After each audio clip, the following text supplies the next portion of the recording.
This week's episode of Formidable Opponents is brought to you by our good friends at Lazarus Coffee. Owner and friend of the show, Joe Michael Vasquez. You know him from our Best Guilty Pleasure song episode. Well, you heard his expertise on the Backstreet Boys. Well, multiply that by 1,000 and you'll get his expertise on coffee. Seriously, he's incredibly knowledgeable and he cares about his customers and has over 15 years of premium coffee knowledge. Lazarus Coffee offers a variety of special and delicious blends and flavors that taste great, and they have a commitment to purchase from coffee farms that are striving to better their community. That's right. This is just not an ordinary coffee company. Lazarus has a goal to help the Dallas, Texas Metroplex community, and you can read about their altruistic endeavors and community fundraisers on their webpage. You can follow Lazarus Coffee on Facebook at lazaruscoffee.co or on Instagram at lazarus.coffee, and they are always open at lazaruscoffee.co. We can't say enough about Lazarus, and we hope you give them a try. Delicious coffee, great people, excellent mission. Lazarus Coffee. Coffee is our vessel for loving people well. And now on to our show. One, two, three, four.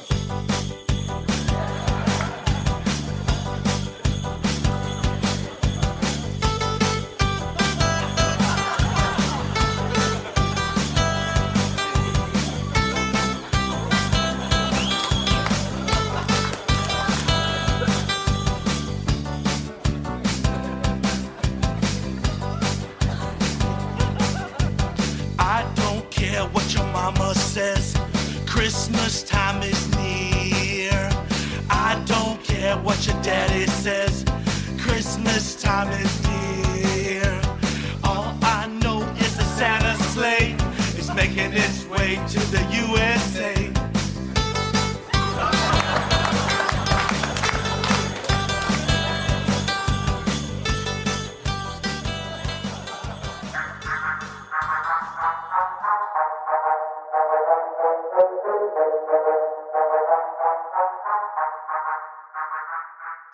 Hey everyone, welcome to episode 39 of Formidable Opponents, a show that pits three people who have known each other virtually their entire lives in a series of conversations as we argue what is best in a variety of fun, engaging, and critical pop culture topics we all debate about. I'm Randall, and with me as always, Bob and Joseph. And today's topic is Best Saturday Night Live Holiday Skit. We have talked holiday movies and music, and we are wrapping up our Christmas trilogy with some television. Say what you will about Saturday Night Live.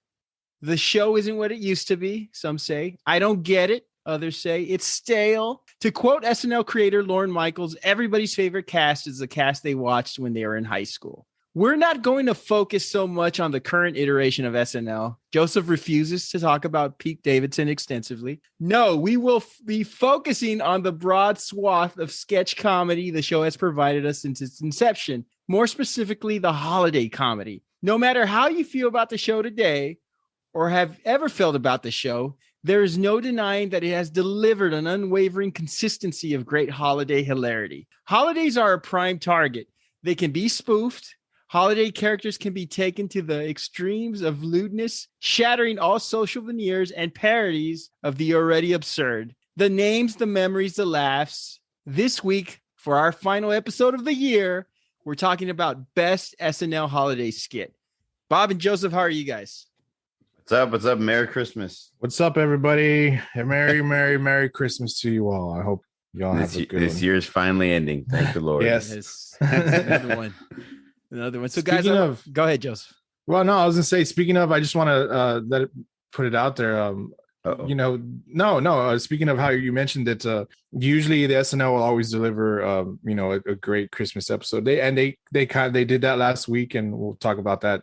They were supposed to do that last night with Paul Rudd, but unfortunately, if you don't already know, there was some issue. Well, just safety concerns with everything that, the time that we're living in. So, and it was actually supposed to have Paul Rudd was hosting. And so I was really looking forward to this. And there probably would have been some sketches that we probably would have talked about even today that happened last night. So it's a really unfortunate situation that happened. But like you mentioned, man, I always look forward to the SNL, either last Christmas or the 2 in December, however many that they do in December. I'm always looking really forward to those. And I was really looking forward to last night's, but it is what it is. You just wanted to see him do You Spin Me Right Round, Baby, Right Round. I wouldn't have minded. Paul Rudd was joining the Five Timers, or did join the Five Timers Club last night. My favorite Paul Rudd skit, I don't know if you guys remember the one where Andy Samberg was painting him. I don't know if you've seen that. He was painting him nude. Have you seen that one? Check it out. It's pretty funny. I'll have to send it to you guys. I'll look it down. Please, God, no.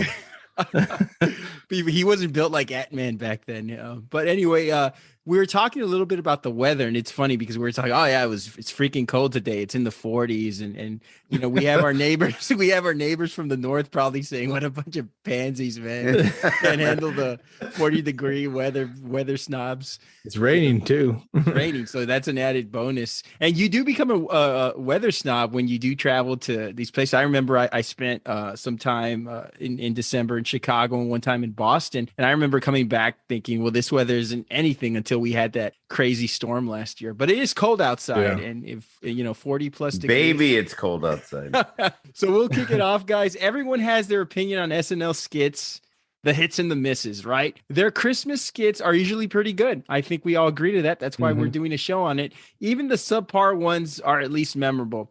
Why do you guys think it is? Why do you guys think that Christmas usually brings out the best in SNL? They're supposed to they usually bring out a lot of guests, old cast members, random, people to do like some kind of guest skits, and they put it all out there for the last one of the year. That I think they bring their A game. The writers put together either something really, really cool, or the guest cast members maybe from previous years will come pitch a sketch, that because now they're writers, or they would write them back then. But we look forward to them because for me, like I said, it's the end of the year and they pull out all the stops, Yeah, they definitely do the last few in December, all the Christmas skits. I think they're so good. Agreed, totally, because they kind of want to end on that good note of right before the break. They hit on these great sketches. They're their funniest sketches, and it's kind of easy to make fun of relatable situations like the holidays, like spending Christmas together. And there's a lot of different ways that they can poke fun and shed light on certain situations and show some humor off of these situations, usually stressful or whatever the hell the case is. But yeah, they usually have a lot of guest spots and old cast members coming by. I don't know what it is. I agree though. Like usually these are the funniest skits, man. Usually these are the funniest skits of the year for some reason. They are. And that leads us to our next question. The original skits, especially in the past decade, they've been hilarious, especially the digital shorts. I think that added a completely different element, and we're going to talk a lot about them. And I don't know if you guys agree with me, but I think they're funnier than the skits with the reoccurring characters. Like I saw a Debbie Downer Christmas one. I saw Matt Foley, which was good, but he's had better Matt Foley skits. Yeah. Gerald Ford with Chevy Chase. Why do you think like the more original one take skits are better than the reoccurring character skits in Christmas? I think because, and you can mention it with that Debbie Downer one, like I saw it and it wasn't very good. And I don't know how many times that character had been played prior to this Christmas one, but I think we're so spoiled with that famous one where they go to Disney and everybody's breaking character. The one where Lindsay Lohan was the guest host, and I think we all know that one so well, and we love to watch it. It's very funny, but we're laughing because they're breaking character mostly. So I think we got spoiled with that. But I had seen some other Debbie Downer ones that were real good too, but I don't know. This one really wasn't that good. So maybe was it overplayed, or it's like the case of they're trying to make the character fit the situation instead of the other way around. You know what I mean? I think that's what they're trying to do. They're trying to get this character that's so good in just a regular skit. Let's see if we can do a Christmas spin off of this character. And I think it's a lot of times it's more of a miss than a hit. Yeah, I like those one-offs because they get totally outrageous, and that you're expecting them year after year saying, okay, what are they going to come up with now? Yeah, what crazy funny song or situation. So I agree with you guys. So talking about Christmas skits, we are reminded of some of the best performances by the biggest SNL stars that happened during these Christmas skits. We had our best male and female SNL cast members episodes 5 and 6. For those of you who haven't checked those out yet, you could find them on our website, on Spotify, Apple, etc., wherever you listen to podcasts. So let's see how much we agree on this, because I was looking at these Christmas skits and I saw a lot of reoccurring role players, characters that were, I should say, SNL cast members that were hilarious, like in multiple ones. And I was like, wow, I didn't realize this person was so good and so talented. And I was going through my Rolodex, and we didn't really do this during that episode, but I wanted to see who is your SNL All-Star team. Let's go like NBA All-Star, 12 person roster, 6 male, 6 female. Who do you got? Do you want me to go with my picks first and then see who we could sort of First, explain to everybody, the audience, what a Rolodex is, because I think you're living in the wrong. No, go for it. Who's your Mount? We'll call it the Mount Rushmore, since you did that the last time. Why don't we just do the Mount Rushmore, 4 male and 4 female? Okay. You want to do 4 male and 4 female? I'd rather just do 4 female, but I bet you would. Yeah. Okay, so my picks for male. I had Nutty. Thank you for these. Okay, so for male, I think my male Mount Rushmore is Eddie Murphy, Will Ferrell, John Belushi, and Dana Carvey. I had Mike Myers and Bill Hader. And I wanted to talk specifically about Bill Hader, but those are my 4 for male. Who do you guys have for your 4 on the Mount Rushmore? And we can start breaking it down after. Oh, for sure, you have to go Will Ferrell. Eddie Murphy, of course. I know he only had a small stint in SNL. What was it, like 3 or 4 years? But he was just crazy hilarious. I think you have to throw Bill Hader in there, man. I really do, for all his little characters. I know Joseph talked about it extensively when we did our best male SNL character, cast member. And then for number 4, shit, dude. I might have to agree. I think it's between Mike Myers and Dana Carvey. It's kind of a coin toss in between those 2 guys. Oh, Norm Macdonald was fucking hilarious too. Shit. I might just go with Norm Macdonald. Is that 5? That's 4, yeah. I'll go with those 4. 4? Okay.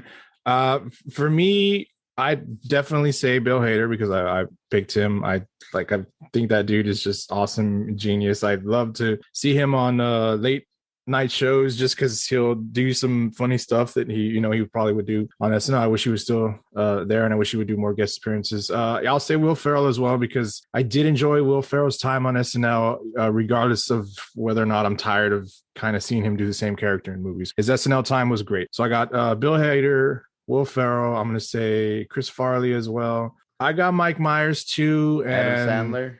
No, I can't throw him up there on a Mount Rushmore. So, I very much enjoyed him doing Canteen Boy, his SNL sketches, but I can't throw him on the Fresh and Mount Pepper. Rushmore.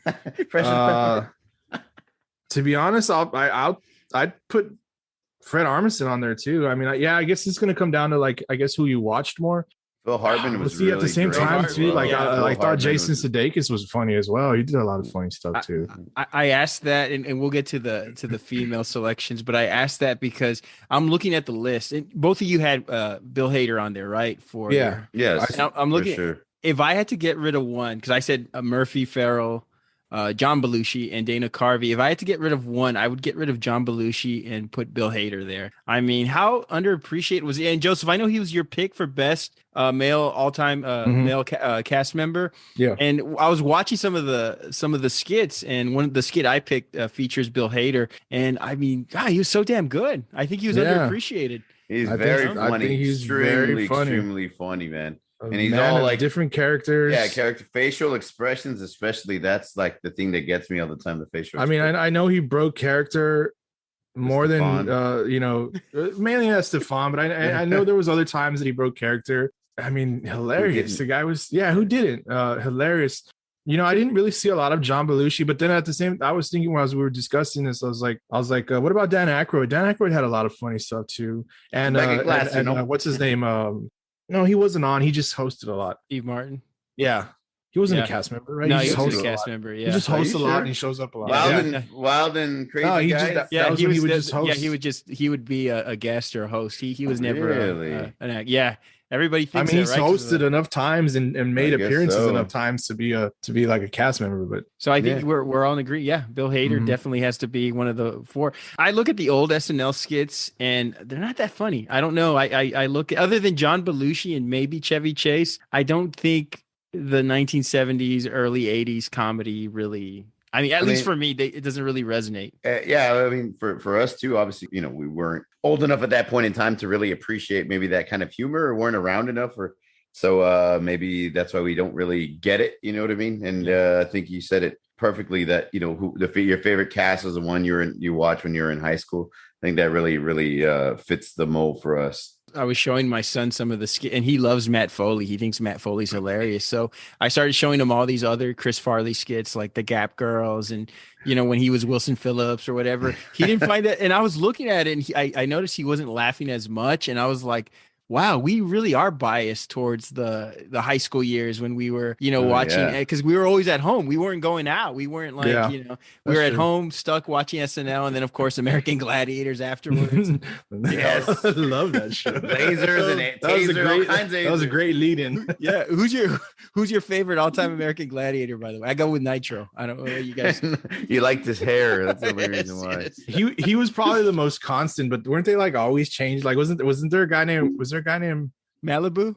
No, Malibu looked like my female PE teacher back in '96. Nitro was constant. I can't remember.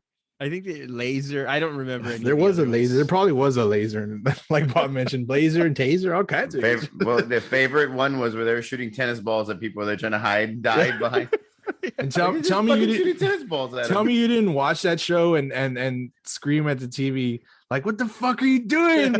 I could do it. What the fuck's wrong with you? What?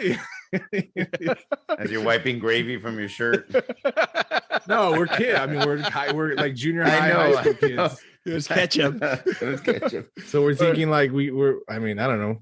We were in the best shape of our lives. So maybe we could have done it. we got to do Best American Gladiator episode next year.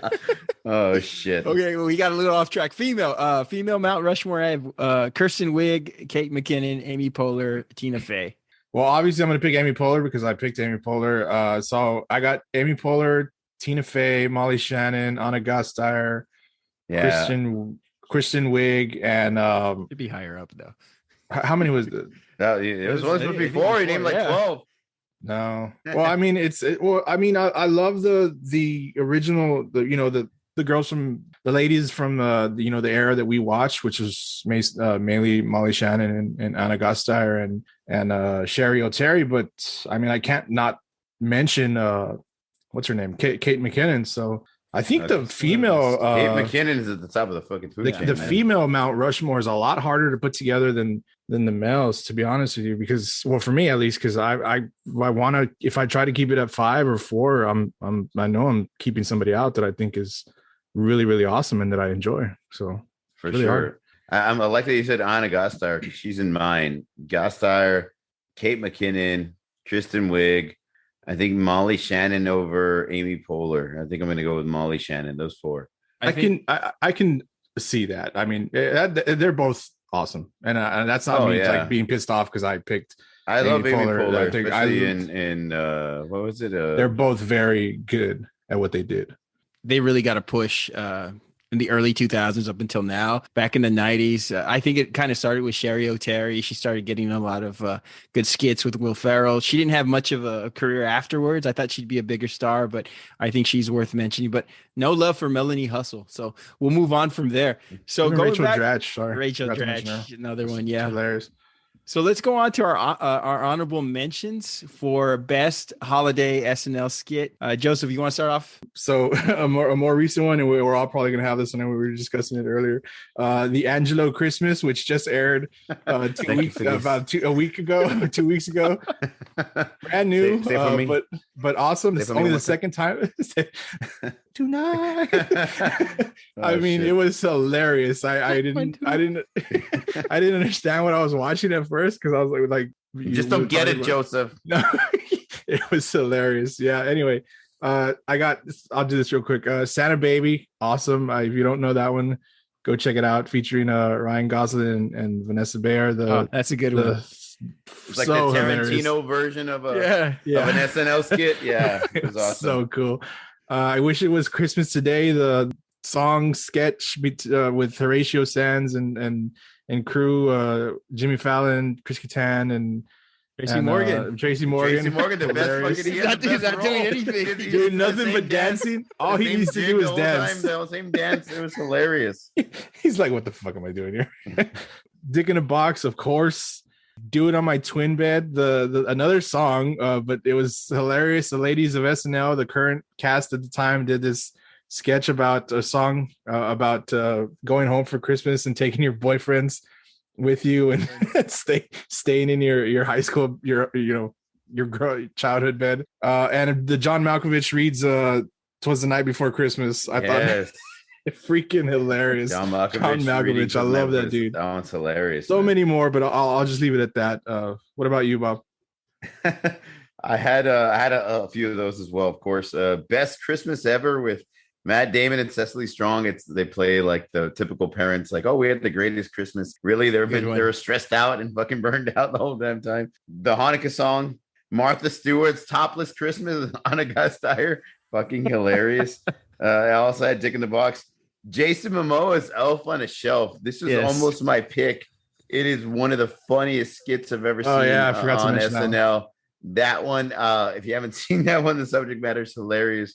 Santa, can I get another kid? I love that. You misspelled flashlight. No, I didn't. No, I did. Wish that was the case. And then one that I recently saw too was hilarious. Was Christmas Conversation. Have you all seen that one where like these three girls they Skype home with their moms? They're like, just wanted to tell you I'm not gonna make it home, and all the moms start getting real pissed off. You better get your ass home right now. And it's a funny skit. What about you, Ran? What do you have? I had a few of those. I did list Matt Foley, Motivational Santa, just for the sentimental value. That's the one my kid could not stop laughing at, so I had to list that one. I did list Mr. Robinson's Neighborhood, the Christmas skit with Eddie Murphy. It's not as funny as it was when I was a kid, but still worth mentioning. Eddie Murphy was carrying the show at the time. My favorite part is when he makes a makeshift Cabbage Patch doll and he just puts a head of cabbage on a doll. Adam Sandler's Hanukkah song, as we all know, that was Adam Sandler's sort of a breakout moment, because being in college in the mid 90s, Adam Sandler was, everybody had the Adam Sandler music CD. If you're a young boy in high school and college who smoked weed and liked music, Adam Sandler was your go-to. Dick in the Box. I'm afraid to talk about Justin Timberlake. He's been, the whole thing with Britney Spears and Janet Jackson. And I was watching this skit again, and like he's dressed like he's going out for Kwanzaa and Hanukkah, and I'm like, oh man, I mean, if somebody says something else about this guy, he's already been in enough trouble this year. But Dick in the Box. World. I think when who's a guy, not Justin Timberlake, Andy Samberg, when he shows the box to Maya Rudolph and she mouths thank you. Yes, that was hilarious. The whole outfit, everything. I actually dressed like that during Halloween, like in 2012. I need to find that picture so we can post it. I remember. Yes, nobody opened that box though. Thank God. Surprise. Dick in the Box. Those guys walk so Silk Sonic could run. So good for them. They're still inspiring musicians. Do It on My Twin Bed. That great skit where all the girls get back to their childhood home. There's like pictures of like Slater and Zach Morris, and, Jonathan Taylor Thomas, and the other boyfriends have to have sex on the twin bed. Their childhood home with their like stuffed animals and blankets and shit from their childhood. Very awkward. I think we all been in that position. Best Christmas Ever, as you mentioned, Matt Damon and Cecily Strong. Cecily Strong had a lot of good skits for Christmas. December to Remember. Do you guys remember this one with Beck Bennett, Heidi Gardner, Mikey Day, and Timothy Chalamet? When he hosted, Beck Bennett, he was a guy who, we all see these Christmas commercials where couples buy each other cars, like for no reason. Yes. They're like, why the fuck did you buy a car? You didn't have a job. And he's like, COVID was really bad. You got fired in 2019. It's a funny skit. I love that, dude. The neighbor comes in like, you were begging me for money for Christmas gifts. He brought a new Lexus. He like knows nothing about like down payments and APR. And, it's December to remember. Beck Bennett, for the whole time he was there, he was like the go-to guy for all the skits where middle-aged white guy keeps on fucking up his life. Beck Bennett was really good at that. He was funny, dude. Underrated. I wish he stayed. He's not on the show anymore. But Yeah. and he's crazy. As we knew him from the what was it, the like AT&T commercials, or didn't he used to do something? Yeah, he used to do like commercials with the kids, right? Yeah, I can't remember what it was for, but Yeah, I mean, think it was AT&T. that's what I knew him from. And then he was on SNL, and I was like, this guy's funny. Yeah, I think I know he moved to LA. I heard or I read that he moved back to LA to be closer with his girlfriend, fiance. So hopefully we haven't seen the last of him. Hopefully he'll pop up in some movies. I thought he carried the male lead for quite a few years. Oh yeah, for sure. Yeah, it was hilarious. Yeah, underrated. Pandora. Have you guys seen the Pandora jewelry commercial where it's like is it like the girl with the is it Cecily Strong and no? It's Kate McKinnon. Vanessa Bayer.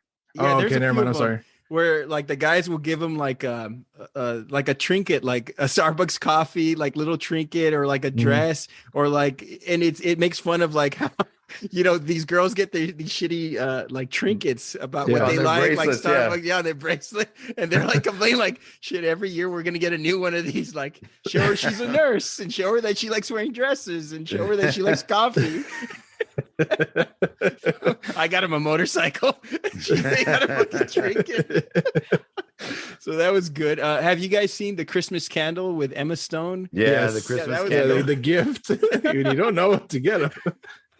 I like that whole like 80s look where they're like singing like the Judds, and they had the big hair and everything. That one was pretty funny. And then lastly, this was a cut for time skit. So it didn't make it to TV, but you could find it on YouTube. It was a Hallmark Christmas movie promos. And it was with James Franco as Canadian handsome Chris Bearstick, where he's like they're like doing all these like spoofs of a Hallmark movies where the girl leaves the big town and her douchebag fiance to go to the Christmas tree farm to save her father's Christmas tree farm, and falls in love with one of the handlers there. And it was actually pretty funny. So check it out. Hallmark Christmas movie promos. I'm surprised nobody mentioned the Michael Bublé, the Christmas album one. That was pretty funny. That's another one too. Jeez, see, there's like so many. There really is. And like we mentioned in the beginning, they really pull them out at the end of the year. Yeah, they have the best ones for Christmas. We missed the Glenn Christmas. Oh yeah, you know, with Alec Baldwin and he's fucking bitching out the other cobblers. That was pretty funny as well. You know, it's funny. Have brass balls. Eddie Murphy did a similar skit. I think before. I don't remember. Called Home for the Holidays, when he returned to SNL and hosted. It was like that Matt Damon one where like it was they're getting ready to enjoy Christmas dinner, and then they show you and they're saying all that fake shit like, and nothing's more important than family, and they show you all the shit that happened throughout the day up to that point. There's just a bunch of mess. It's hilarious. Another one of those that I love when they do those. And I think what they do is that they have several Christmas skits leading up to Christmas. They just don't do it the week before. They do it several weeks before, like we just saw with the Billie Eilish episode last week. So they do a good job of that. I agree with you guys. I think they save their best stuff for the Christmas episodes. It's just the funniest skits always happen then. But we're going to go on to our selections. I will go first for my favorite SNL holiday skit. And I went with You're a Rat Bastard, Charlie Brown. So SNL does two tropes often. They have a normal setting and introduce a crazy character out of his or her element, and they have them progressively do or say something insane. And it gets worse and worse. It gets more and more crazy on the cutbacks as the character does something more and more insane. I think the second one that they do are cast members doing impressions of celebrities doing plays, skits, or movies. You've seen this with Star Wars auditions and other things in the past. And so this one's a little different. On this skit, essentially, we have critically acclaimed actors, the New York Actors Studio, playing the roles of the Peanuts characters in A Charlie Brown Christmas. And they're doing this as a stage play, putting a Brooklyn spin on an old classic. I'm going to read the cast list really quick. We have Bill Hader as Al Pacino, as Charlie Brown. Jason. Who's going to do the bad impression of that? Somebody has to. I think it's Joseph. We have Jason Sudeikis as Philip Seymour Hoffman as Pigpen, Kate McKinnon as Edie Falco as Lucy, Taron Killam as Michael Keaton as Schroeder, but that guy should have had a bigger SNL career, by the way. Martin Short as a guest spot as Larry David as Linus, Nassim Pedrad as Christian Chenoweth as Sally, Cecily Strong as Fran Drescher as the adults in the Charlie Brown card, and for some reason Kenan Thompson as Forrest Whitaker as Franklin, which was kind of a throwaway character. By the way, that's fucked up though. That one was fucked up. It's Christmas, Charlie. That was like his only blinking, line. blinking with one fucking eye. Kenan Thompson, by the way, just to spend a moment on him, he's been on SNL now since 2003, so he's on his 19th season. I don't think he's going anywhere. He's the longest tenured. Yeah, longest tenured, and he's 43. And I was looking because he still looks very young. And I was thinking, is he the oldest cast member? And immediately I thought Garrett Morris was. I was like, well, Garrett Morris has looked like he's been 60 since 1970. And when I looked at Garrett Morris, he started in 1975 when the show kicked off, and he was 38. And when he left the show in 1980, he was 43. Now Kenan is 43, and I think he's not only the longest tenured, I think he might be the oldest cast member to ever be on SNL. So, and I don't think he's going anywhere anytime soon. I think he's going to stay there as long as he wants to. So I thought I'd mention that. But Bill Hader, I have to talk about Bill because that was the reason I asked the All-Star question in the beginning, because I wanted to talk a little bit about Bill Hader. Makes no attempt to look like Al Pacino, but his Al Pacino is the best. He just wears like the messed up hair. Everybody does an Al Pacino impression, and when everybody does Al Pacino, they all do Al Pacino instead of a woman. You see, I think who else does good Al Pacino? Frank Caliendo does a good Al Pacino. He does the scent of a woman Al Pacino, but Bill does that.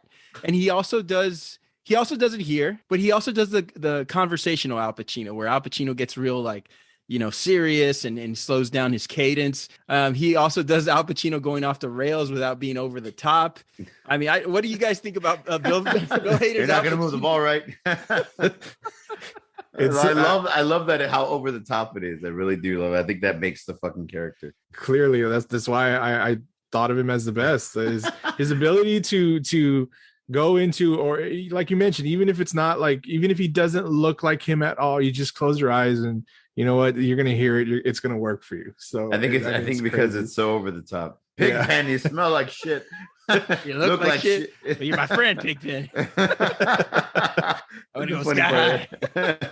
I mean, his Al Pacino is great, and I think that was his best Al Pacino skit. I know he's had several. Martin Short as Larry David, who was spot on. I didn't know it was Martin Short until I saw the very end when he had that close-up. I thought it was actually Larry David for a second. Kate McKinnon, who's very funny as Edie Falco as well. I want to talk a little bit about Taron Killam as Michael Keaton. He only has one line, but he nails the crazy Michael Keaton face. Underrated, underutilized cast member. He was on there for 6 seasons. I couldn't believe that. I thought he maybe did like 2 or 3 seasons. Kind of reminds me of a Jim Brewer, Chris Rock, or Jay Moore. Talented guys who never broke through. What are y'all's thoughts on Taron Killam? I thought he was hilarious, and yeah, you're right. I mean, he's the one that landed Robin Shabatsky, right? Yeah, he's married to Kobe Smulders. Is that her name? Yes. Last name in real life. Yeah, and he made multiple appearances on How I Met Your Mother, but. I thought he was Taron. Is that how you pronounce his name? Yeah, Taron. Yeah, Taron. I thought he was hilarious. He's in a lot of funny sketches that I really liked. He used to do what was it on Weekend Update, the asshole, like old school film critic or something, and it was a recurring character. I thought he was really funny and really awesome. I'm not sure why. I don't think they fired him or anything. I just think he went off on his own, but. It's like you mentioned, because he's not. I don't really see him doing any TV. I mean, I think he did a TV show, but we don't see him doing any he movies. Was in a TV show. He was in recently, right? I thought he was a lot better than he probably gets credit for. I thought he was very funny. Yeah, I'd put him on a list of like top 15, top 10, most definitely. I think he could have gotten some of those Beck Bennett minutes. I think they relied on Beck. I thought he did well, but I think it was so focused on him being I think they crossed. I think they were on a couple of the same seasons. I can't remember, but Taron Killam had all the looks and makings of a lead cast member, and he never broke through. And his Michael Keaton's great. I mean, he only does it for a few seconds, but he's got the crazy face nailed. Cecily Strong was funny as well as Fran Drescher. You're killing me, Ma. Oh, it's like a knife. Yeah, I guess I was gonna be the one to do the shitty impression. Kenan, I could have done without. No point in having him there. But the best part of this whole skit, in my opinion, were the cutaways to the children in the audience. Every time they're like, "What the fuck is they going on?" Looking at each other like, I don't know if they were actors or they kind of. It kind of looked like it was pieced from something else, but maybe they were. Maybe they told him like, look. like They were look too puzzled, good. look look confused. What the fuck is this? Like these kids would look at each other like, what the fuck are we watching? And of course I mentioned my favorite line in the skit. You look like shit, you smell like shit, but you're my friend Pigpen. So Philip Seymour Hoffman's the impression, Jason Sudeikis' impression of Philip Seymour Hoffman was very good actually. Too. He did really well. The other things you need to know about the skit is that it's absurd, it's crazy, it's irreverent, it's so off the wall and completely adult. I think that's why we love it. That's when SNL does their best work, I think, when they play up to the audience's intelligence and they aim high. So that was my selection. I think we talked a little bit about it, but do you guys have anything to add to this? I thought. Go ahead, Bob. No, you go ahead. Go ahead. I was gonna say I thought it was a lot funnier than it got credit for, and it's clearly in part to Bill Hader. Yeah, everybody else was cool. They had us, because we see more of Bill Hader than anybody else. Like you mentioned, Tyrion doing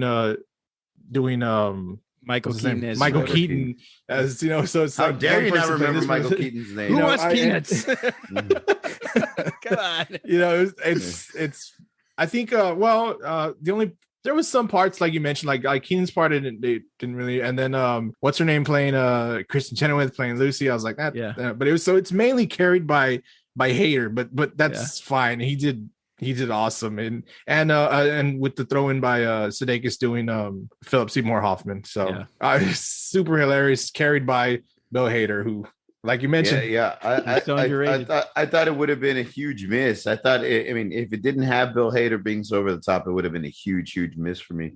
I didn't really care for a lot of the other characters. I just thought that the Bill Hader doing the over the top Pacino, it made the whole skit. When they were showing like sort of montages, like you saw Fred Armisen as Snoopy, and you saw other characters. You're like, they had nothing to do with the skit, so you could tell it was probably edited together, and they probably cut a lot. They should have cut the Keenan part out, and probably the Christian Chenoweth. The Christian Chenoweth, I could stand, because Bill Hader gets up and says like "fuck this" when he walks away. When he tries to kick the football. He tries to kick the football.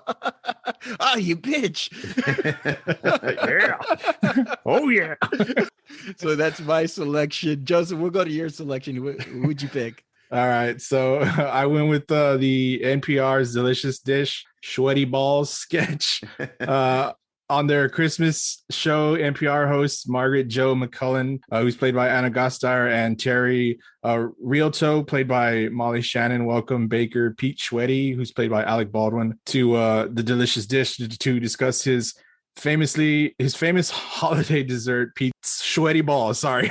It was originally aired December 12th, 1998. This has to be one of the funniest sketches ever written, let alone for a Christmas sketch. It's performed by two of the best SNL cast members ever, Anna Gasteyer and Molly Shannon, like I mentioned. And it stars one of our favorite featured host, Alec Baldwin, who's hosted many times and who has a long list of great sketches and characters that he's done on SNL for many, many years. So true, the writers love to add a few sexual innuendos in an episode as often as they can, just to see how much they can get away with or actually get on the air. Look no further than the Cork Soaker sketch. I don't know if you remember that one. I got that one written. Yeah, Cork Soakers with Janet Jackson.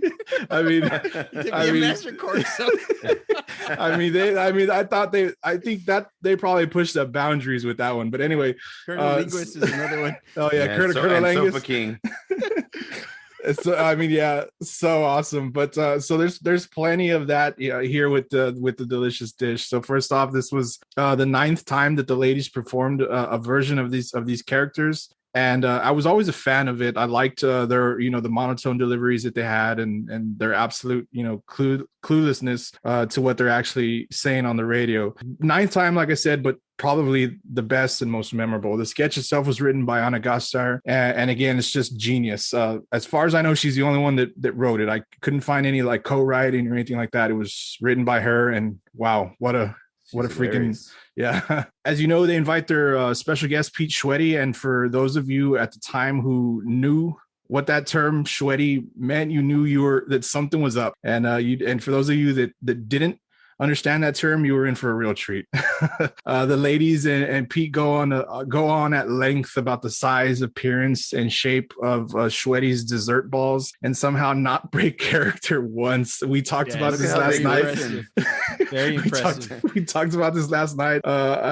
How we could not, we couldn't understand how none of them didn't break, and you clearly hear the audience losing it at times, and they stick to the script and deliver. Some of my favorite lines included thing I like most to bring out this time of year are my balls.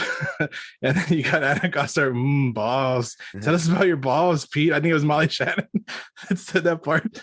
And then Gossard with saying like, wow, my mouth's watering just thinking about those balls. It was just, I mean, from the beginning, it was great.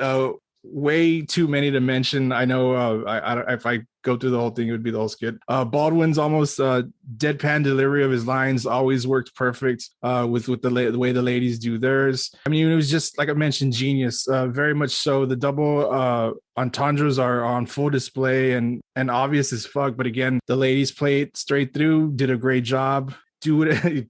Another one, do whatever you want. To them ladies, my balls are here for your pleasure.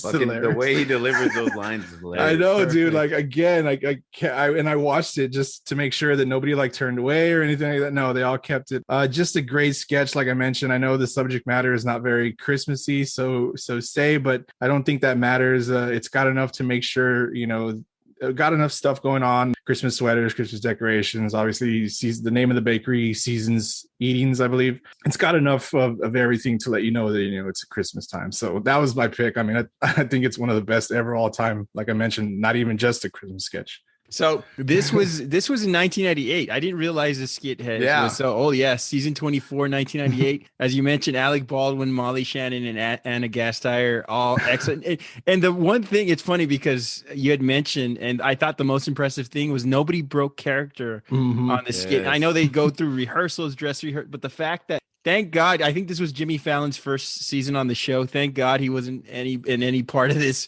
skit. And, I was saying you're talking about, Pete Schweddy, and I said, when I said impressive, I wasn't talking about the balls. I was talking about the fact that they didn't break character. So I thought that was great. Glisten. And so Alec Baldwin, every time, and despite what's going on with him, we're not going to talk about that right now, but he's always been a great SNL cast member. I remember some of my favorite skits was when he tried to seduce Canteen Boy, which is a very awkward, very awkward skit by today's standards.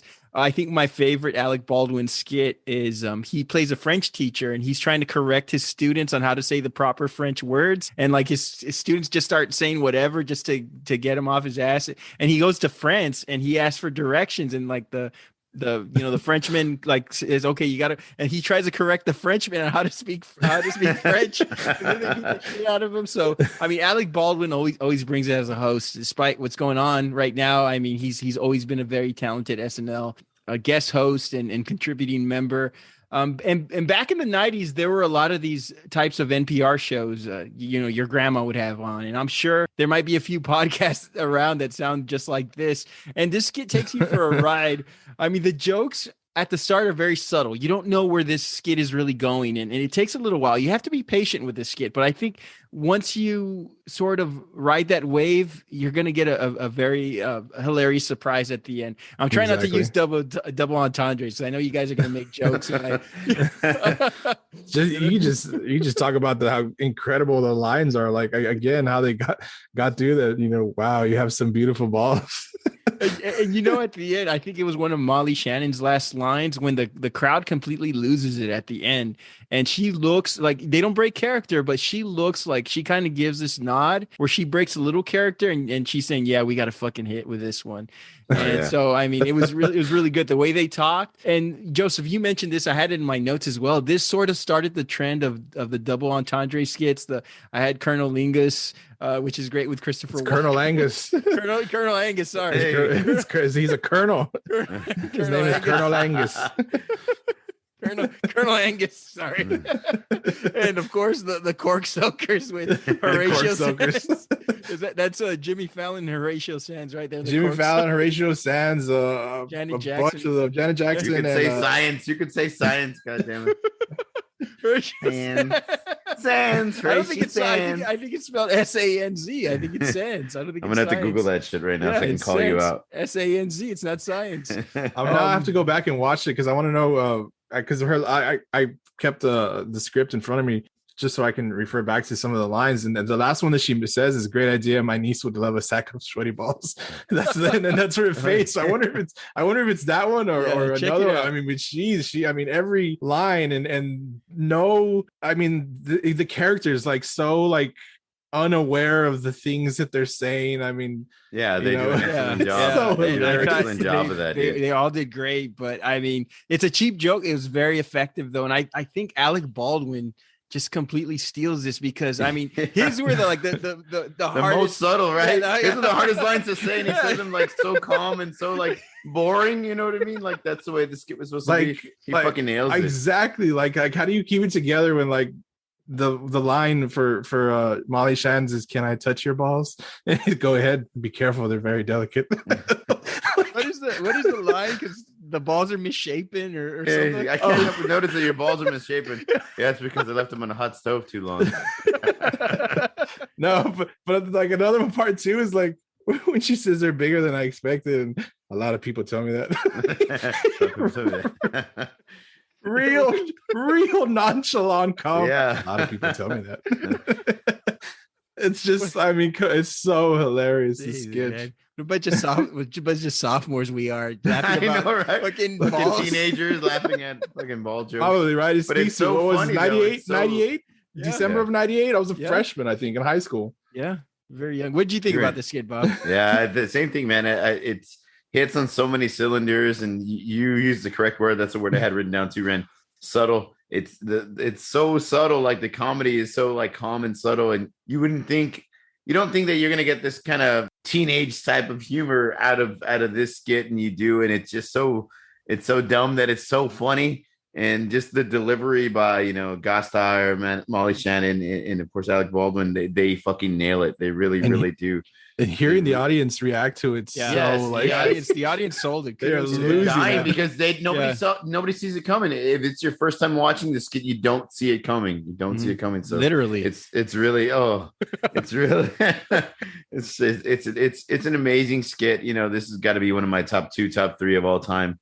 Christmas skits. It was one that was definitely at the top of my list when we were talking about this topic. And guys, correct me. This was a reoccurring skit, right? They had several other. Yeah, like I said, NPRs. they've done it. They had done it 9 times. 9 times, or this was the 9th time. I wrote that they had. I think they had done it 9 times, or this was the 9th times. And I've seen the other ones too. I've seen some of the other ones. I find them very funny. I do. It's this, again, the delivery and there's. I don't remember if all of them are about like.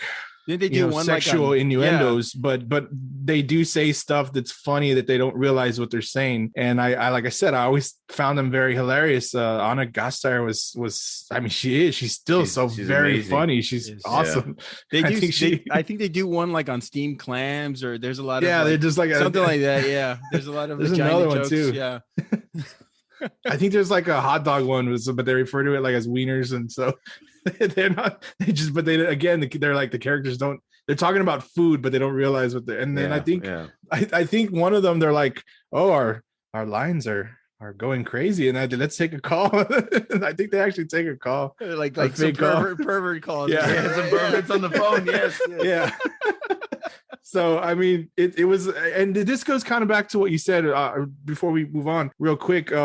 You had mentioned about like recurring casts or characters and how, is it better the one-off Christmas character sketch, or, because we mentioned the Debbie Downer one was very funny. I've always, like I said, I always found this, I always found this, these characters very funny, but I think this one is just this was the best, the top. It's the best one. Yeah. I think the pervert that calls it, I think they say something like he might have an asthma problem, or like, he's really like breathing heavy. Yeah, something like I can't remember. I have to go back and watch them. All the skits are good, but this one is the one everybody remembers because Alec Baldwin was just so dynamic. Yeah, this one, and it's Christmas.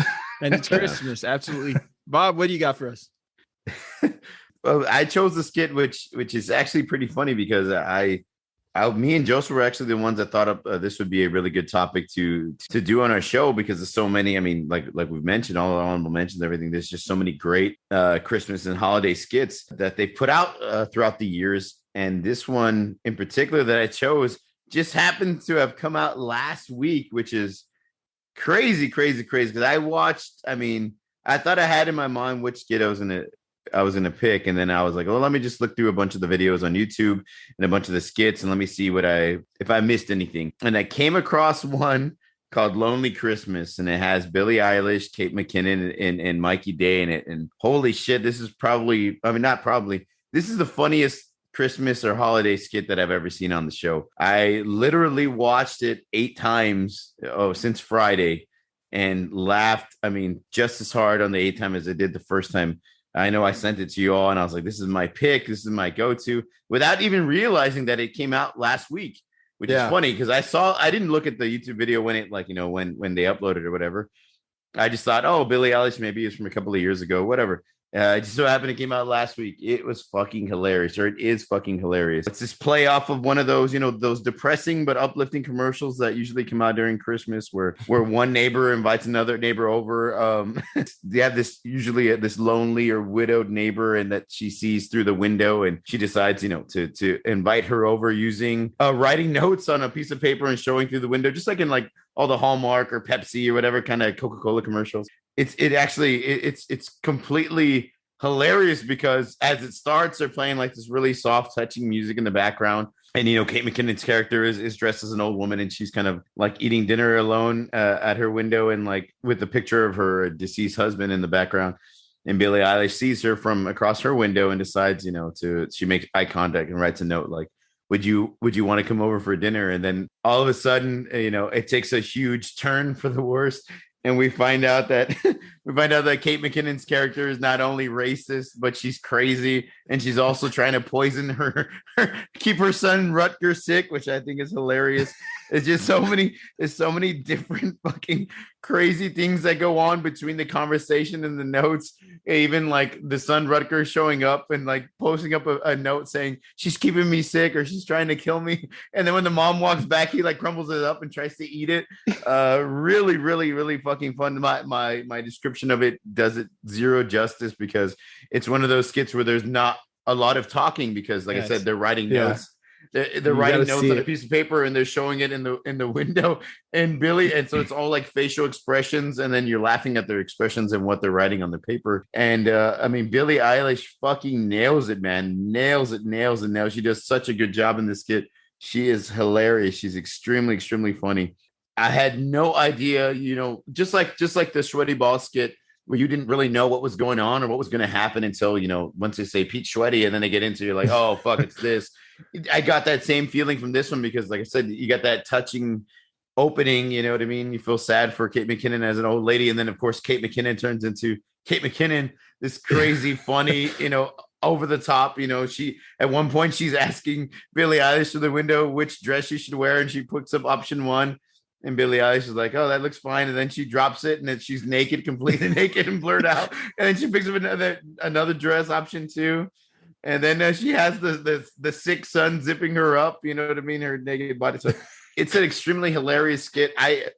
There's no way for me to describe it that would make it funnier than actually. It is so fucking funny. It is really, really. It's one of the best skits I've seen on SNL in a really long time. And that's really saying a lot. They hit on all cylinders, man. It's really surprising and extremely funny. Just get a chance to just YouTube it. Lonely Christmas. Lonely Christmas, yeah. SNL. Guys, I know. Like I saw it and I'd never seen it before, and I saw it like 2 or 3 times, and I laughed and I sent it to you all. What was y'all's reaction when I sent you that video? Well, first off, when you sent it to me and I saw I think because immediately, like, and you sent it, we conversed with each other through text message throughout the week about what we're gonna do. So and emojis and memes and but you said this one, and I think the immediate, like, at least my phone, it shows you a picture of the link that you're going to go to, so it's a YouTube video, and I think it was a picture of Billie Eilish, the character, and I was immediately like confused. Like, I was like, really? Because I knew she had just hosted, and I was like, what the hell is this? Like, I didn't get a chance to see it. I knew that she had just hosted, and so when you sent the thing, and I was like, okay, this like literally just came out. So I was freaking out because I was like, why would Bob pick, like, because we went through a whole list of honorable mentions and our picks and everything, and the ones that we've talked about. And I was like, why would Bob pick like something just happened out? Like, so I was like, I immediately had to check it out because I was like, I couldn't understand why you would pick it. And it was I was like, okay, this is kind of funny. And then when I don't want to say what she wrote on the thing because I don't want to give it away. Go check it out. But when you see that Kate McKinnon older lady character might be racist when she puts up the first sign, that's when you're like, that's your moment. You're like, oh fuck, where's this going? Yeah, exactly. So, and I talked about like how I thought she was gonna flip it on, the Billie Eilish character, the girl. I mentioned that I thought that she was going to go in a different direction after she had, done a couple of, put up a couple of notes asking questions. But yeah, so anyway, couldn't believe that you had picked something so recent. And after watching it, I mean, it was hilarious. And like you mentioned, we get together on Saturday night because we're old or something, and we just sit around and drink beers. And so we watched some sketches to, get us ready. And again, you could watch it. I had already seen it. Like you mentioned, we watched it last night. We couldn't not laugh. It was hilarious. You're right. I was not too much speaking, but Billy does a good job. I would just keep calling her Billy because she doesn't really have a name in the sketch. So the girl, the song by the Smiths. Well, it wasn't the Smiths, but the name of the song. Yeah, it was a cover of "Please Please Let Me Get What I Want" by the Smiths, which was a great pick. Yeah, it was Billy Eilish perfectly singing it, right? Oh, it No. It was somebody else. Wasn't? Yeah, I looked it up. Okay. Yeah, I thought it was her too in the beginning too, but I was like, anyway, really great song. Yeah, dude. So the sun coming out of nowhere. Rutger. Rutger. What the fuck is that? I didn't kill my husband. Margaret did. And then the son goes over there. Her name is Margaret. Her name is Margaret. Yes, like when he would immediately like crush the paper and put it in his mouth and eat it real quick. Like, go shit. To hide the paper from his mom. Those are fucking hilarious. Again, like I couldn't believe you picked something so recent until I watched it, and I was like, that was hilarious, and it only strengthens what we've talked about, how they kind of just bring out the big guns, put their all into these 2 December shows or 1 December show, whatever they decide to do. Unfortunately, this year it was one full one. Great pick. I hope it's considered. I mean, Kate McKenna too. She doesn't speak, but her face there, the old lady facial expression. I mean, the whole wardrobe and everything. It was great, and I hope it gets remembered like on the ones that we've talked about, for years to come, because it was so funny, man. It was a really great pick, Bob. I was surprised you picked something so recent, but I understand why. It was hilarious. After watching it, you just can't get enough of it. What did you think about it, Ren? It's funny because we were all talking about this, and we knew we were going to argue any of these skits because they were all very funny. It's hard to argue, good comedy, and we didn't even want to be nitpicky. We're like, it's the end of the year, it's the last show of the year, let's just have fun. Yeah, let's have fun. Let's laugh together. A dinner invite takes an unexpected turn. SNL does a great job building awkwardness. I thought it was a great call bringing back Kate McKinnon to do a guest spot, because she did a couple of skits with Billie Eilish. It seems like she worked really well with her. They probably wanted somebody that was a little more seasoned to help Billie Eilish. Go ahead, Jim. I read actually that this was her first show back. She was filming a movie, and I think I read that this was her first show back, and she pulled out all the stops. Yeah, and like if you watch some of the sketches throughout the night, she did a lot of them with Billie Eilish, and they say that she went out of her way to break Billie Eilish a bunch of times. It's a dying laughing, trying not to laugh during a lot of skits because Kate McKinnon was just like being over the top and like poking at her. Yeah, pretty funny. There was a skit. I don't remember if it was airline attendant. I can't remember what it was, but she broke Billie Eilish to where Billie Eilish had to pause and collect herself. It's hard. It's hard to work with somebody as talented, as funny as Kate McKinnon. Billie Eilish was really good. You guys mentioned this, her facial reactions, her timing. Mentioned how well she plays opposite of Kate McKinnon. When you sent me this YouTube clip, Bob, when you sent it to us, I couldn't like respond quick enough because I was like, this is fucking funny. How did I miss this? I didn't know this was Billie Eilish because I'm used to like the green hair and I didn't know, I hadn't seen this episode and I didn't know she looked so different. And I knew she hosted SNL, but I thought this was a new cast member when I first saw it. And I was like, wait a minute. So I checked the YouTube timestamp and I was like, wow, okay, it was uploaded like 8 days ago or whatever. And I was like, wow, this is really funny. I mean, it's definitely a classic a skit. The music, as you mentioned, Joseph, the cover of the Smiths, Please, Please, Please Let Me Get What I Want, played really slow and it just underscored a hilarious scene. Yeah. You know, I like now, go ahead, Joseph. I was gonna say, I'll openly admit I know that song because the Deftones did a cover of it. So I ended up like, I liked the Deftones version. I was like, okay, I gotta go hear the original one just to know. And I do like the Smiths version. It's a good song. Yeah. Openly admit I only know that song because of the Deftones. Yeah. One of my favorite signs is that my family's dead to me because they all voted for a woman president. Yeah. Enjoy your family because mine forgot about that. Like she's like, yeah, enjoy your family because mine are all dead. Or at least they're dead. He's dead to me because they voted for a woman president. How shameful! And she's just shaking her head. Hilarious, dude. Rutger was great. Mikey Day's pretty funny. He was in a couple other skits we mentioned. Yeah, he does a great job as playing like the pale, like spooky, no shirt. She's keeping me sick. She's keeping me sick. I thought that was the funniest line. She's keeping me sick, and everybody else is like, "What the fuck?" She gives him the medicine right there. Just like forcing the fucking medicine. Oh, and actually, you hear her, you got to take your medicine.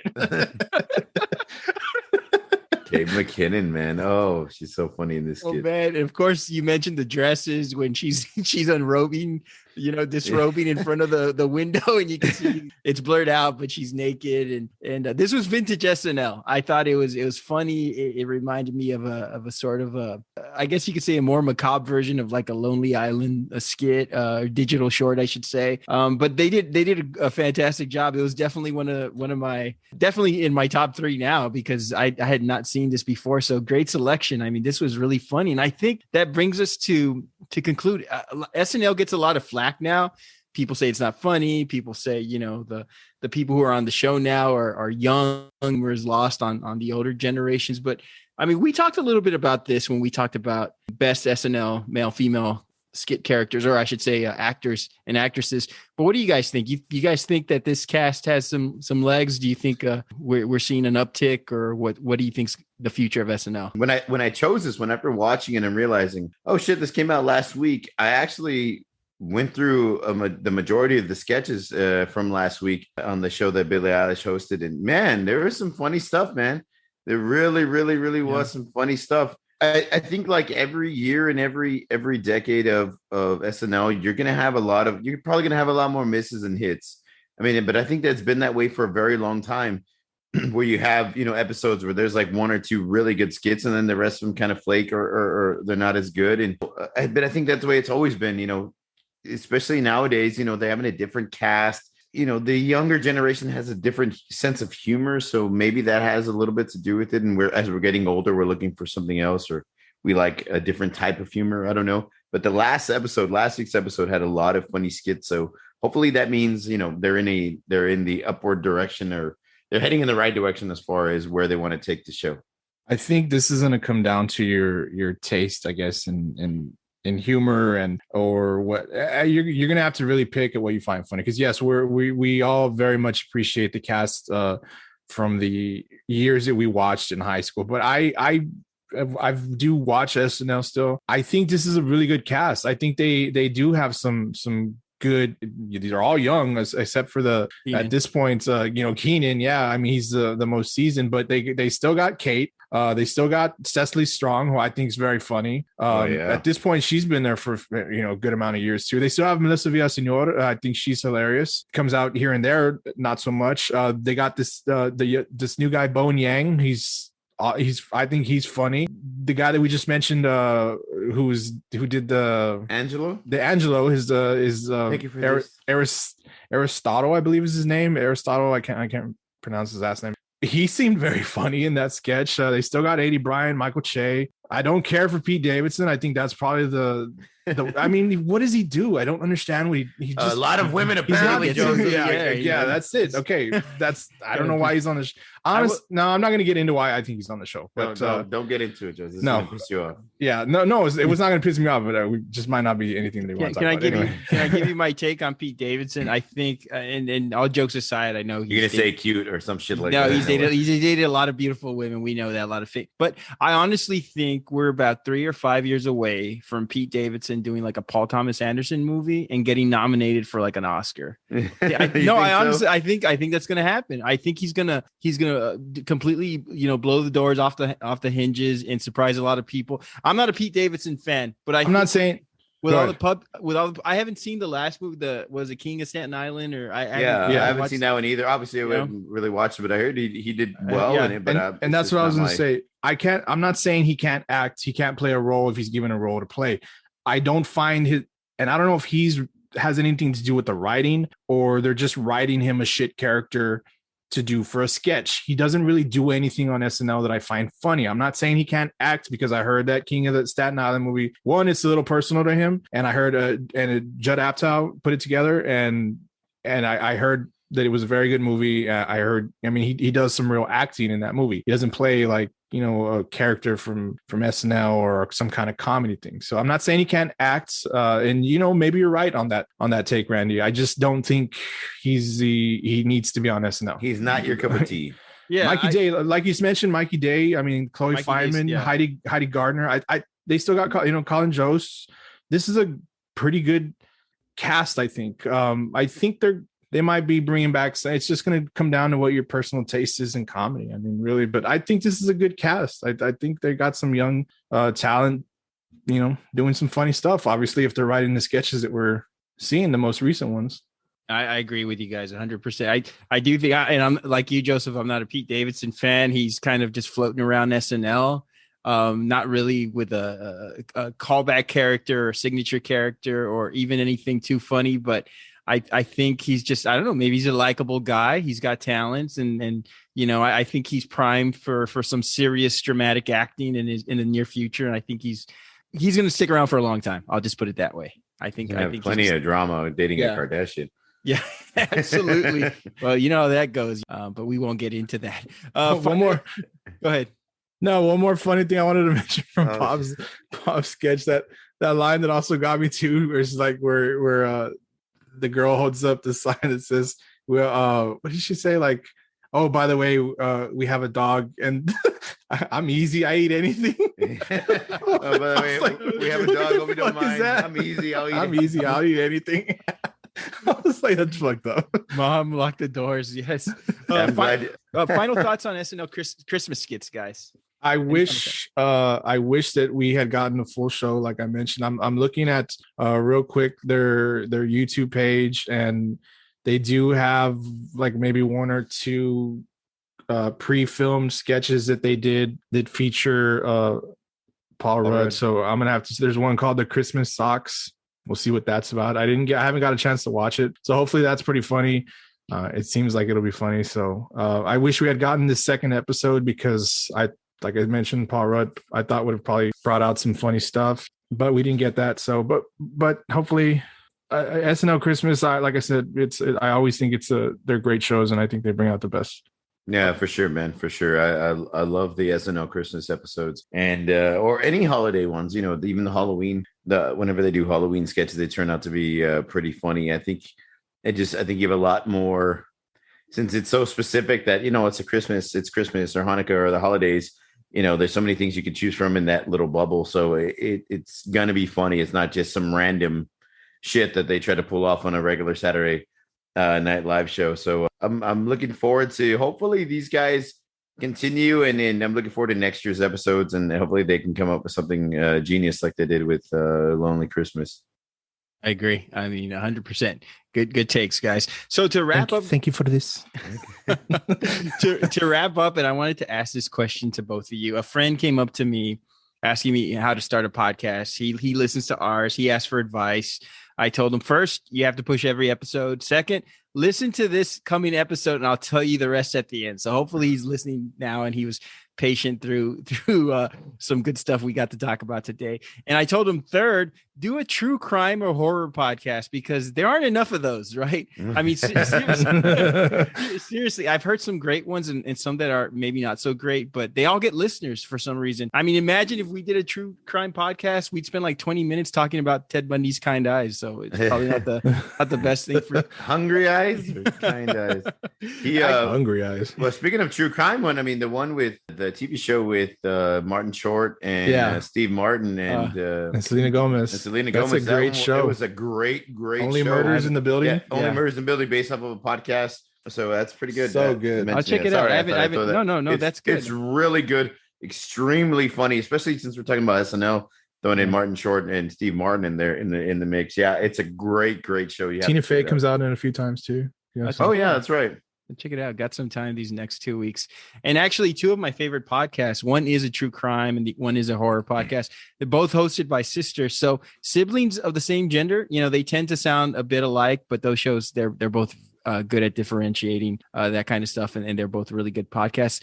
And I told them, guys, feel free to lend them some advice. I told them, first of all, don't do it. Get a microphone. Don't need to spend the most money on a microphone. Neither of us sounded like you want to work with people if you're hosting multiple people. You want to make sure that neither of you sound alike with a friend or colleague. In no way are we experts, and don't ever think you're an expert. Exactly. And I can't believe I'm actually saying that. Definitely not but, experts. Just depending on what you want to do, like we knew that this is what we wanted to do because these are the conversations that we've had with each other for many, many, many years over many, many, many beers. Exactly. So I think and we discuss them at length, and we always pop culture has always been something that's been really, because we love movies, we love music, we love sports, and we love music. Make sure it's, I can't believe I'm sounding like I fucking know what I'm doing, but make sure it's something that you have at least a passion for. Like I love fucking music, so I love when we talk music. Those are some of my favorite episodes. And it was told to me when we first started or mentioned by somebody, but thankfully I hope that I've gotten better. Just, try to sound more comfortable. Screw that guy. No, just I'm just kidding. Just loosen up and don't, and try to loosen up. Yeah. And you want to sound different. Like, neither of us sound alike. And if somebody questions something stupid that I say, I normally say that wasn't me. That was probably Joseph.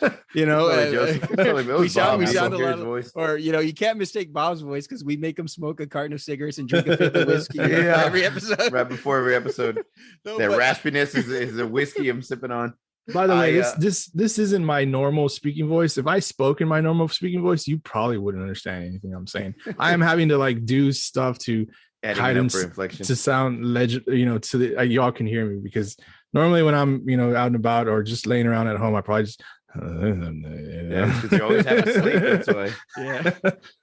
Any advice that you would give? You have to definitely snort some emergency before we get started. You have to give. If I could give any advice, it has to be something that's fun, man. If it's not fun for you to do, you're getting on late at night and you write notes, you do a little studying and research and stuff like that for the show. And if you're not extremely interested in the subject matter or the people you're doing it with, if you're not going to have a good time, you're not having a good time, it's just going to make for a bad show. So I'm fortunate enough to have two great people that I love doing this show with and have a lot of fun doing this show with. And if you don't have that kind of dynamic with the person you're doing it with, or if you can do it on your own and you're not, like Joseph said, passionate, I would use the word love. You're not just really into it, or it doesn't amuse you or make you happy or make you keep the wheel spinning in your brain to find some interesting shit or talk about some interesting shit, give some interesting takes. And I wouldn't even bother getting started with it. It's great advice. I think you have to, and you're right, Joseph. I don't talk like Mr. Game Show all the time. It's just like something that I, have to enunciate and project my voice on this thing. But you have to have a premise. You don't have to have the most expensive microphone, and people you have chemistry with. And I think we all have chemistry, and we have fun doing this. And be excited. You hitting on me? Fun. Be excited. Be excited. Speaking of which, be genuine as well. You want to make sure that you're genuine, and sometimes it is work. Sometimes on a Thursday night, hey, you guys got your picks, and you're like trying to write notes, and you're waiting for somebody to submit their pick, and you're like, "Fuck it, just give me Joe Pesci or whatever." You're like, "Do you really want that pick, or do you need some more time?" And you got to write notes, and you got to edit, and half the shit we leave on the cutting room floor, it's because none of us want to get in trouble. So it's like we'll have like texts like, "Hey, remember that joke I said about?" Yeah, let's leave that out. Let's leave that out. Remember that comment I made about Britney Spears? Could you cut that out? And I was like, yeah, sure, we'll do that. We'll cut that out. It's fun to help educate because we're still learning too. I mean, we're not experts, but have a premise. Don't just go on a microphone. And we have a lot of friends and colleagues that say, "Oh, what you guys do is fucking easy. I could talk about Whitney Houston." No, you can't. No, you can't. I mean, you really can't, man. It does get kind of tough, and you get put on the spot sometimes, and you have to be quick on the responses because if you're not, it's going to be a very awkward show. So we always invite people who ever want to guest on, give us a topic, and if you're comfortable and funny and you want to join us, the invitation's always open. We know we've had a few people to hit us up, and a few people we've hit up that I got to follow up with. Yeah, it's just a lot of fun. And then lastly, guys, any New Year's resolutions? I don't know. I don't talk about it. I want to dance. No, I don't talk about it because I just don't make a big deal out of it. But I do like little small things here and there for different, just do something good. Try to do something good. Go out of your way once a day, if possible. If something that you see comes up or gets put in your lap, like that you can mostly, for the most part, avoid, take it on and go out and so for me, just be more helpful to the people around me and to people that I don't know. If I've tried to do that. I'm going to try to do that more. I just don't like talk about it. I don't post about it. I was worried when you hesitated. I thought you were going to say start a solo podcast. No, just try to do a lot more nice things and good things for that's good, man. More people. Yeah, hell yeah, dude. Hell yeah. And then I was going to say mine. Now I'm going to sound like a selfish prick. I've just been trying to focus on more of my health lately. Every year it's not like, everybody does a stupid New Year's resolution. I'm going to lose weight and stupid shit like that. And then after 2 weeks, you're like, give me double meat with cheese. No, I've been running a shitload more. Make it two. That's a funny joke, dude. I'm going to tell that joke one day. Like I've been running a lot more. I'm going to try to do a half marathon in nice. January, and then another one in May, and I'm just trying to get the ball rolling on that, trying to keep my legs young, even though I feel like I need a cane after I fucking run my long runs. But other than that, just try to keep myself young a little bit, try to keep myself healthy. Yes. That's kind of like the name of the game for 2022. Considering all the crazy shit that's gone on for the past 2 years, I think health should be like priority number one. Start a band. 2021 has been a very good year for me and my family. And I always keep a sort of top 5 list of everything that happened to me every year, like the most impactful things. Helping to, start this podcast with you guys is definitely on my top 5. This has been a lot of fun because we do text and we do get together, but now this is like often. And we get to really like, and a lot of things people don't hear is that when we meet at the beginning of the show, we talk about family and we talk about, visits and what's going on. And we're texting about, other personal things. So it's not only like a cool reconnection, but we get to interweave those jokes about the show and about, there's a lot of inside jokes. And so we get to share that. And we've known each other our whole lives. So there's just virtually. Yeah, virtually. As I said, I only say that because I'm 8 years older than both of you. But, but 7.5. We'll go. But and speaking of which, tomorrow is my birthday, and I was telling you guys I have a speaking engagement. This company I work for. On a part-time basis called me up, and I'm like, I'm never going to turn down a job when I don't need to turn it down. It's my birthday, but I'm going to get to talk about something I'm passionate about and to a room full of people who I think are going to appreciate it. And I love public speaking, as you guys could tell. And so I'm very blessed. I won't turn down a job that, even if it's on my birthday, if I get to help people and I get to share my insight and my expertise, I'm going to do that. So 2021's been awesome, and you guys have been a huge part of it, so thank you. Man, I feel so selfish now. But no, we'll be back. And any hopes for the show, guys? Are there like any? We don't have to mention any topics. Man, but if you got anything on your mind? We have a lot. You know, I write some down every once in a while. I think of something good, or I see something online, or something. And I'll write some stuff down. I think 2022 we're gonna have a lot of great topics. I know we've done a lot. Kind of freaks me out how many fucking shows we. This is what, number 38? At 39. 39, yeah.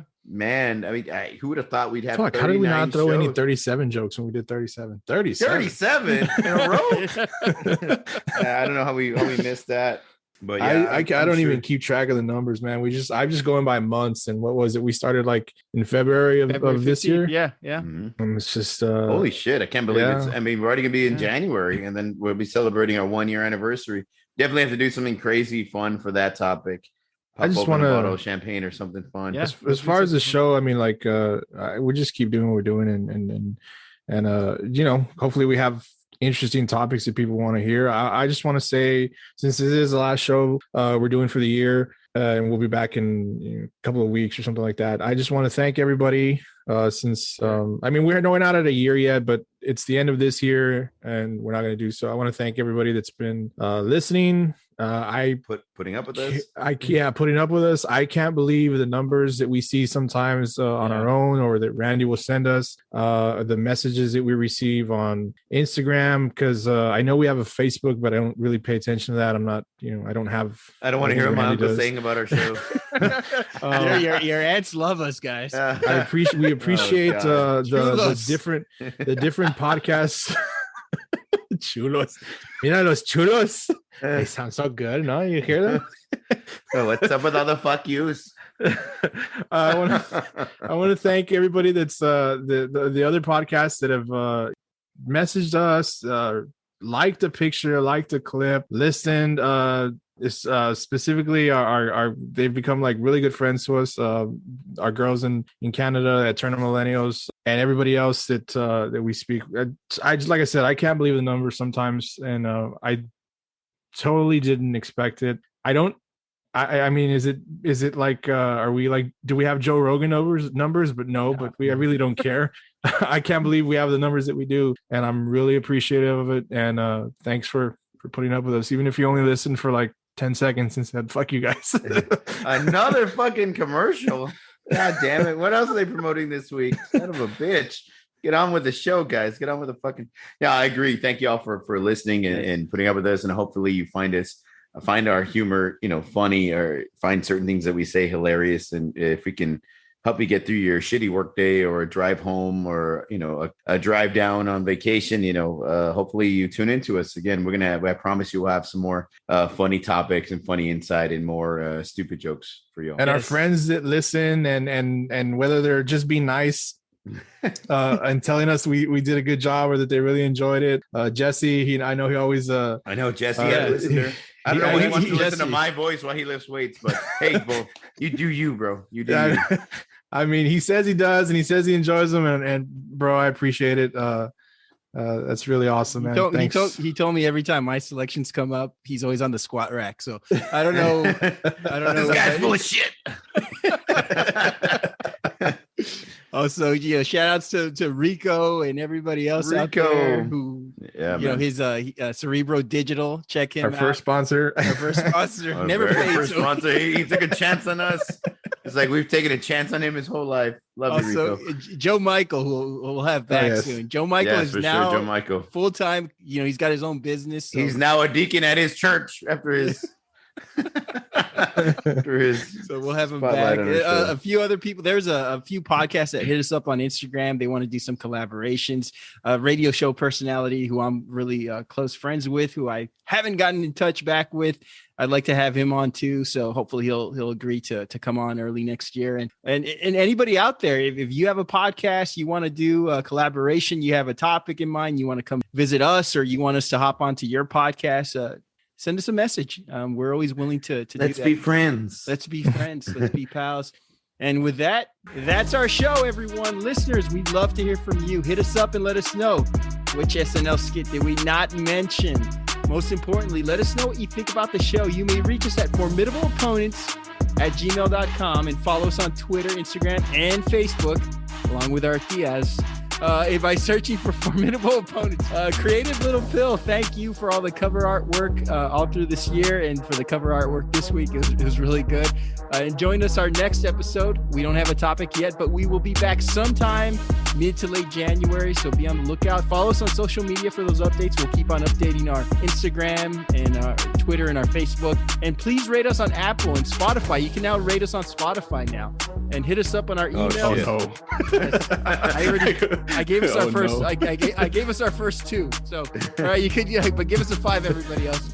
Hit us up on our email or socials for collaborations, topics, guest spots, etc.